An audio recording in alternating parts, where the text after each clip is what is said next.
Picture this moment when 5 birthdays pass by without a single call or gift from the family that shaped your earliest memories, leaving you to wonder if you've become the ghost at your own table. While your younger sister pulls up in a gleaming new car adorned with an oversized red bow that screams favoritism louder than any argument ever could. And that's exactly where my story picks up after I finally mustered the courage to cut them off completely.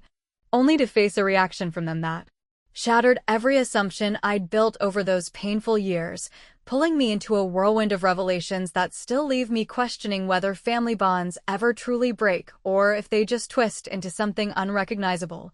Hooking you right from the start, because who among us hasn't felt that quiet ache of being overlooked in the ones we love most, especially when the contrast hits as starkly as a holiday card addressed to someone else. Looking back now, it all began to fray about 5 years ago on my 37th birthday in the sticky heat of an Ohio June, when I sat at my kitchen table in our modest ranch house on the edge of Dayton, stirring a lukewarm cup of coffee while glancing at the clock every few minutes, expecting the familiar ring from mom or dad that had marked the day since I was a kid with pigtails and scraped knees. But the phone stayed silent as the morning dragged on, no cheerful voice wishing me well or asking about my plans, even though I'd been holding everything together as a single mom to my 10-year-old son Jake, juggling shifts at the office where I managed spreadsheets and schedules for a logistics firm, paying the mortgage on time without a whisper of help from the folks who'd raised me and my sister Lisa in that same rambling farmhouse up near Cleveland. That oversight stung more because it wasn't isolated, rolling right into the next year when I turned 38 and found myself wrapping up a long day at work with a quick stop at the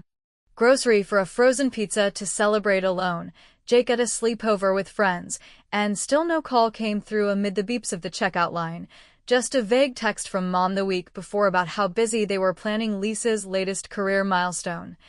her promotion at the marketing agency that had her jetting off to conferences while I stayed grounded in the daily grind of carpools and parent-teacher meetings, making me chuckle bitterly to myself in the car on the way home about how I'd become the family workhorse, reliable enough to ignore until someone needed a favor like driving 3 hours to fix their leaky faucet. By the 3rd year, the pattern had woven itself into my routine like an unwelcome thread in a favorite sweater, my 39th birthday dawning with the same empty quiet, no card tucked into the mailbox or surprise visit from dad with his toolbox in tow. Despite how I'd always been the one they counted on during tough times, like when Lisa's first big breakup left her sobbing on our parents' couch, and I was the steady voice suggesting therapy while mom fretted over comfort food, yet there I was baking my own cake from a mix in the evening, Jake helping frost it with lopsided letters while I masked the hurt with jokes about self-sufficiency being the best gift of all, though deep down the neglect festered, especially during our annual Thanksgiving gatherings where the table groaned under turkey and pies, but conversations always veered toward Lisa's sparkling life, her engagement to that buttoned-up accountant Mark who collected vintage watches like they were trophies, and I'd sit there nodding along, fork in hand, until Dad would launch into tales of her achievements, patting her knee while his eyes skimmed past me as if my role in keeping Jake's world stable didn't count for beans. The real spark ignited at that summer barbecue 4 years in, when the air hung heavy with charcoal smoke and laughter from neighbors milling about the backyard. Lisa flashing her diamond ring like a beacon amid the potato salad bowls, everyone toasting her upcoming wedding with plastic cups of lemonade, while my birthday from just 2 months earlier lingered unspoken in the humid breeze. So I waited for a lull in the chatter, the sun dipping low enough to cast long shadows over the lawn, and slipped in a pointed remark about how refreshing it must feel to be the center of attention for once without having to remind folks of your existence, watching Mom's smile falter mid-sip and Dad's brow furrow as he flipped burgers a little too aggressively, their discomfort confirming the favoritism I'd long suspected ran deeper than mere forgetfulness, perhaps tied to some old family dynamic where Lisa, the baby by 5 years, got the indulgence to chase dreams while I learned early to shoulder the load quietly. That small act of calling it out felt like a clever nudge toward balance, satisfying in its wit without escalating to shouts, leaving them stammering excuses about wedding chaos overshadowing calendars. But as I gathered Jake from the picnic table where he'd been chasing fireflies with cousins, Dad pulled me aside near the fence line, his voice gravelly under the string lights, dropping a cryptic hint about past choices they'd made for the family's sake that I might not understand yet, planting a seed of uncertainty that gnawed at me during the drive home through darkening fields, especially when my phone lit up later with a text from Lisa inviting me to her bridal shower in overly effusive terms that seemed almost desperate, drawing me back into the tangle just as I'd started to loosen the knots, wondering if the silence on my birthdays masked something bigger than indifference. A family secret simmering beneath the surface, ready to boil over at any moment. Those subsequent 2 years settled over me like a persistent fog that blurred the edges of my daily life in Dayton, where I'd wake up each morning to the hum of the coffee maker and Jake's footsteps padding down the hallway for school, only to carry that undercurrent of disappointment from my family's ongoing silence on my birthdays into every interaction, masking it with wry comments to my coworkers during lunch breaks about how turning 40 must mean I'd achieved invisibility status in the Parental Hall of Fame, joking that perhaps they were saving up for a combined gift when I hit 50 to make up for the oversight, though the humor rang hollow as I sorted through mail that never included so much as a belated card. Especially while Lisa's world expanded in ways that filled their conversations during our sporadic phone check-ins, her wedding to Mark unfolding into this elaborate event complete with a venue overlooking Lake Erie and a guest list that ballooned to nearly 300 people, invitations arriving fashionably late to my doorstep amid the chaos of my own routine where I balanced overtime shifts at the office with Jake's soccer practices under the floodlights of community fields. And I'd send back my RSVP with a polite note about dietary needs, only to hear later from Mom how the day had been perfect down to the string quartet playing classics that echoed through the reception hall, her voice bubbling with pride that overshadowed any mention of my steady progress toward a supervisor role that came with a modest raise, just enough to cover the rising cost of Jake's braces. As my 40th birthday approached in that 4th year, the anticipation twisted into a quiet dread that I'd push aside by planning a small outing with Jake to the local arcade where he'd rack up tickets for cheap prizes, but the day itself unfolded with the same void. No call piercing the arcade's electronic beeps or the drive home through rain-slicked streets, just a generic social media post from Lisa about her honeymoon in Florida that Mom forwarded with exclamations about how tanned and happy she looked, prompting me to scroll through old family photos on my phone late that night, noticing patterns I'd overlooked before, like how Lisa's childhood albums brimmed with snapshots of vacations and new outfits, while mine featured more chores and school events. A subtle clue that the favoritism might stem from something rooted deeper in our upbringing.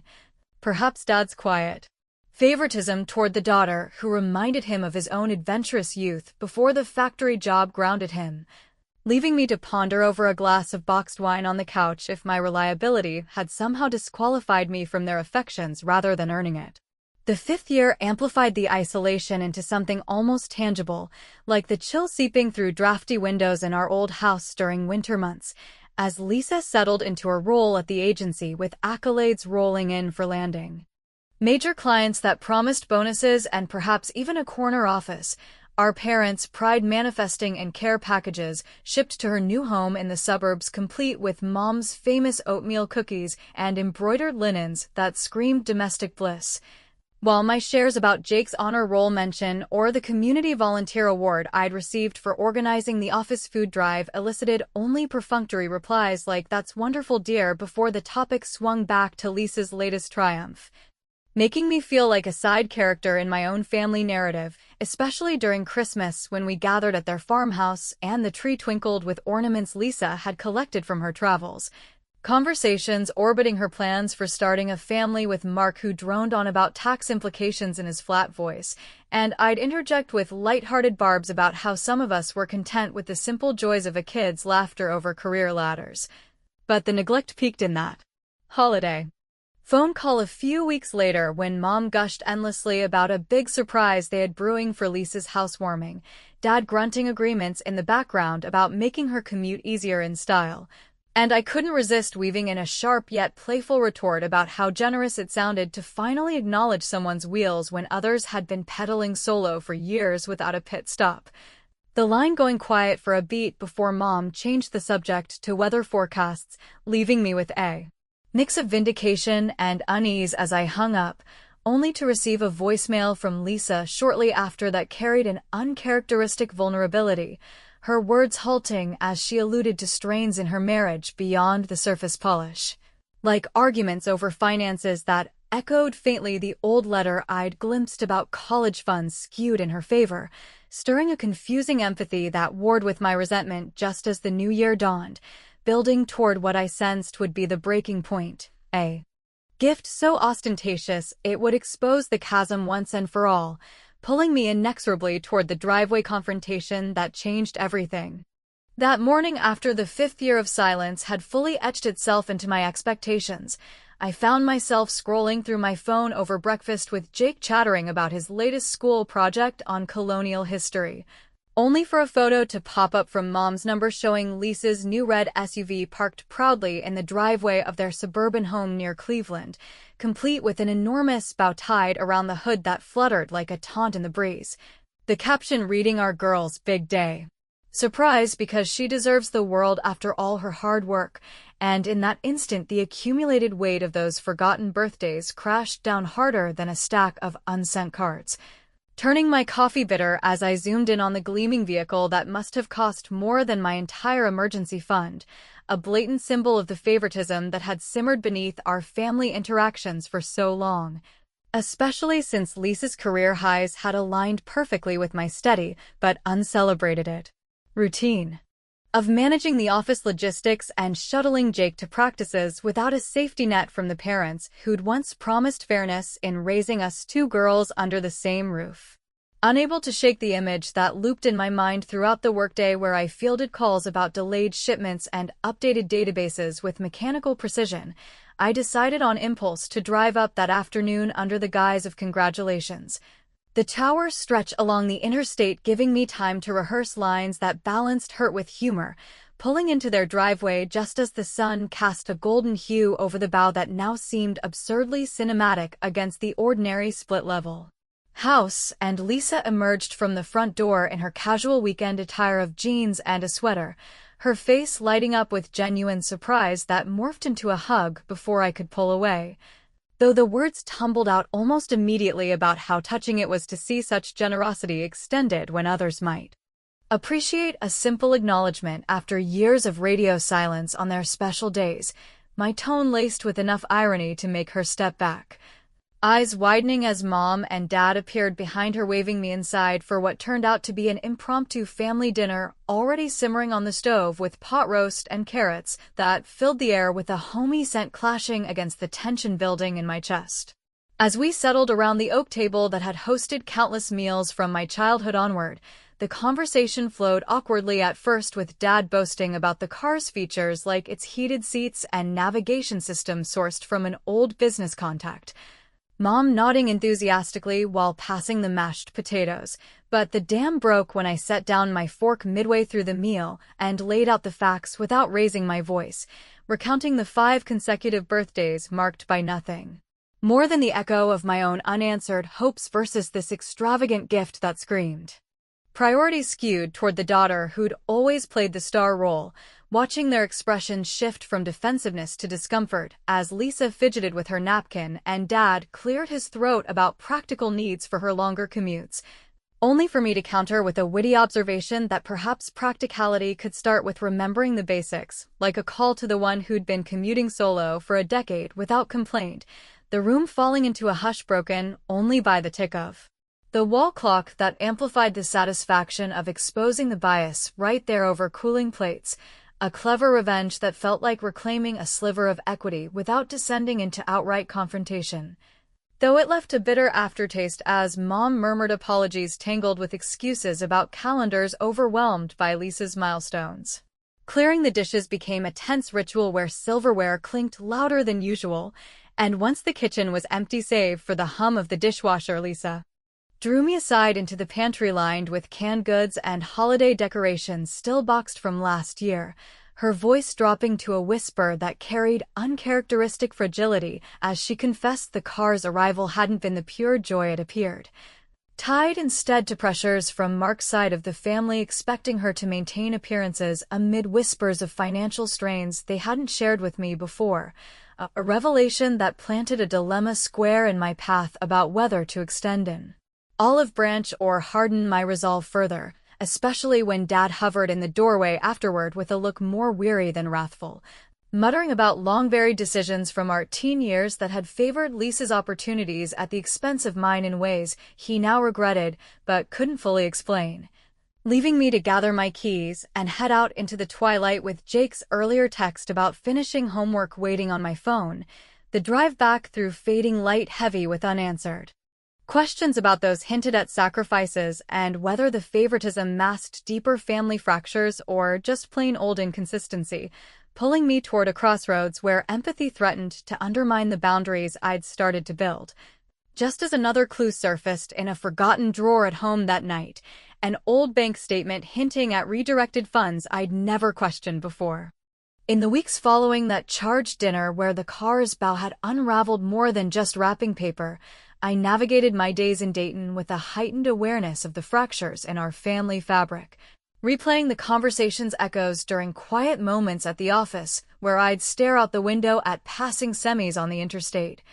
dodging Mom's increasingly frequent texts laced with invitations to casual lunches that I sidestepped with vague excuses about Jake's packed schedule of school events and weekend errands, because pulling back even further felt like the only shield against the resentment that threatened to spill over into every corner of my life, making me short-tempered with colleagues over minor delays in reports or snapping at Jake for leaving his backpack in the hallway, though I'd catch myself mid-frustration and redirect with a joke about needing a family timeout longer than a referee's whistle, all while the weight of those 5 silent birthdays pressed heavier, intertwined now with the fresh sting of Lisa's luxury wheels that symbolized not just neglect, but a deliberate skew in affections I'd tolerated far too long under the guise of being the strong one. The isolation deepened when I made a quick trip back to their house to drop off Jake's forgotten jacket from a recent visit, slipping inside while they were out and rummaging through a side-table drawer amid stacks of bills and faded receipts, only to uncover an old letter postmarked from over a decade ago addressed to Dad from some financial advisor, its contents hinting at a reallocation of college savings that had funneled more toward Lisa's art school dreams while mine got trimmed to cover unexpected home repairs, a subtle clue that illuminated the favoritism as less accidental oversight and more a calculated choice rooted in their fears of her drifting into uncertainty during her rebellious phase, leaving me to fold the paper back carefully with trembling hands and drive away, questioning how many other decisions had quietly eroded my place in their priorities without a word of explanation. Lisa's outreach intensified around that time, her calls coming more frequently with a tone stripped of her usual polish, confessing over the line one rainy afternoon about the cracks in her marriage to Mark that the car had only papered over temporarily, his penchant for high-stakes poker nights draining their joint accounts faster than her bonuses could replenish them, revelations that painted her not as the untouchable golden child, but as another victim caught in the same web of expectations,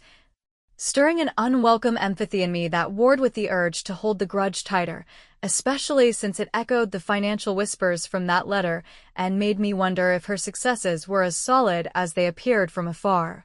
prompting me to listen longer than I intended while Jake played video games in the background, his laughter a stark contrast to the heaviness settling in my chest. That budding understanding didn't dull the drive for some form of reckoning, though, so I began sketching out a plan during my solitary evenings with a notebook and herbal tea,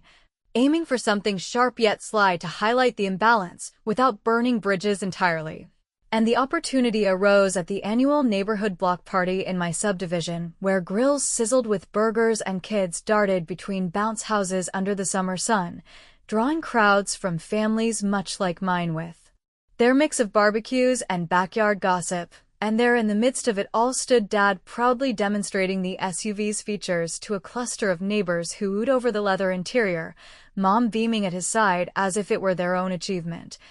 So I approached with a tray of my special brownies still warm from the oven, extra chocolatey to sweeten the delivery, and wove in casual anecdotes about family surprises that skipped certain siblings entirely, my words landing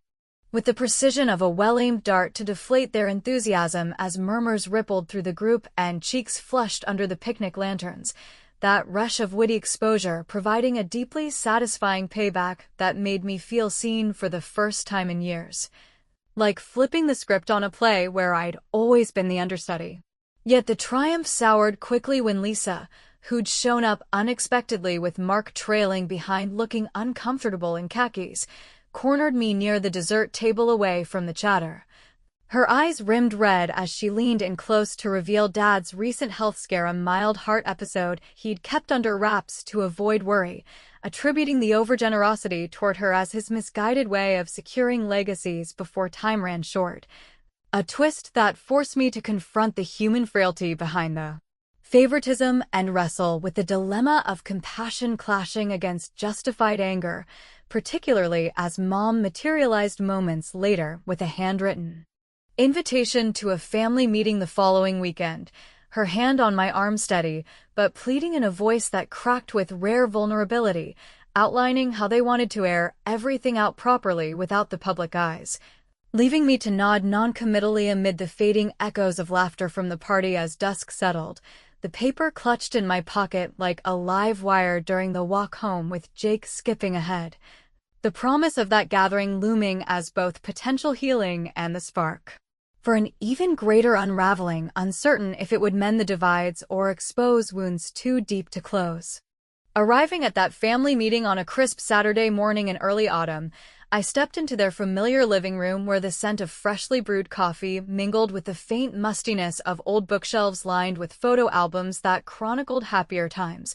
My resolve steeled like armor forged from those 5 years of overlooked birthdays and the glaring symbolism of Lisa's bow-topped SUV that had finally propelled me to this moment of declaration, handing over a neatly typed schedule for Jake's upcoming school events with an attached note outlining my new boundaries that future interactions would occur strictly on my terms or not at all if the patterns of neglect persisted. Laying it all bare in a steady voice that recounted the silence on my special days contrasted against the extravagance showered on Lisa without a hint of reciprocity. Watching as the words hung in the air thicker than the steam rising from Mom's mug, which she clutched like a talisman against the unraveling. Before her eyes, Dad's face draining of color behind his wire-rimmed glasses as he sank into the worn armchair that had cradled his stories for decades, and Lisa perched on the edge of the couch twisting a tissue in her hands. The room's usual comfort turning claustrophobic under the weight of truths I'd bottled up too long, my heart pounding with a mix of liberation and trepidation, because ending it felt like severing a limb I'd grown accustomed to the ache of, yet necessary after the block party's exposure had only amplified the divides rather than bridging them. The silence that followed stretched endlessly, broken first by Lisa's sob that echoed off the paneled walls like a crack in fine china, her confessions spilling out in halting waves about how she'd sensed the imbalance from childhood onward, but chosen silence to preserve the fragile peace. Admitting the car had been less a reward and more Dad's desperate bid to atone for diverting funds years ago from my intended scholarship. To bail her out of a reckless phase involving late nights and questionable friends that nearly derailed her path. A revelation that twisted the narrative I'd constructed in my mind because suddenly the favoritism emerged not as blind preference, but a tangled compensation for parental fears and failures they'd buried under layers of avoidance. Prompting Mom to join in with tears streaking her cheeks as she described her own upbringing where sons received the spotlight while daughters like her learned to fade into support roles, cycles she'd vowed to shatter but inadvertently perpetuated through overcorrections toward Lisa's vulnerabilities. Leaving me frozen in place absorbing these disclosures that humanized their choices even as they justified my cutoff, the air charged with a vulnerability I'd never witnessed in this space filled with knickknacks from family vacations I remembered hazily. Dad's turn came next, his voice gravelly from disuse as he rose to pour more coffee with unsteady hands, opening up over the next hour about his regrets shaped by a factory job that ground down dreams and a quiet belief that my steadiness meant I required less coddling than Lisa's flair for drama. Confessing to anonymous gestures like the check for Jake's braces that vanished in postal limbo or the birthday card penned in his shaky script, but discarded amid health worries, he now revealed as a lingering heart condition diagnosed months prior. Details that peeled back the indifference to expose guilt-ridden intentions, making my declaration of severance feel almost punitive in the face of their raw unraveling, a clever culmination of my revenges from subtle jabs at gatherings to the public pricks at the party, yet one that now rang hollow as apologies flowed genuine and unpolished, laced with invitations to revisit old wounds without the pressure of expectations, humor flickering in when Dad quipped about how he'd always assumed my silence meant contentment, rather than brewing storms, a light-hearted deflection that coaxed a reluctant chuckle from me despite the turmoil. As the afternoon light slanted through the curtains casting long shadows over the coffee table scattered with tissues and half-empty cups, tentative hugs exchanged that carried the awkward warmth of reconciliation's first steps.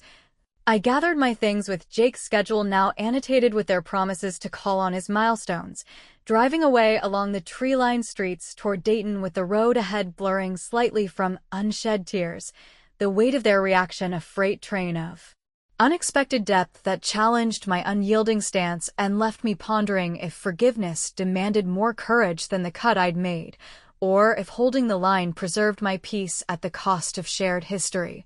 Especially as Lisa's final text buzzed in with a photo of the old letter I'd found, captioned simply "We can fix this together if you'll let us," an ambiguity that echoed Jake's innocent query from the back seat about why everyone seemed sad today, hanging unresolved like the fading autumn leaves outside, inviting questions about whether family ties bend eternally or snap irreparably,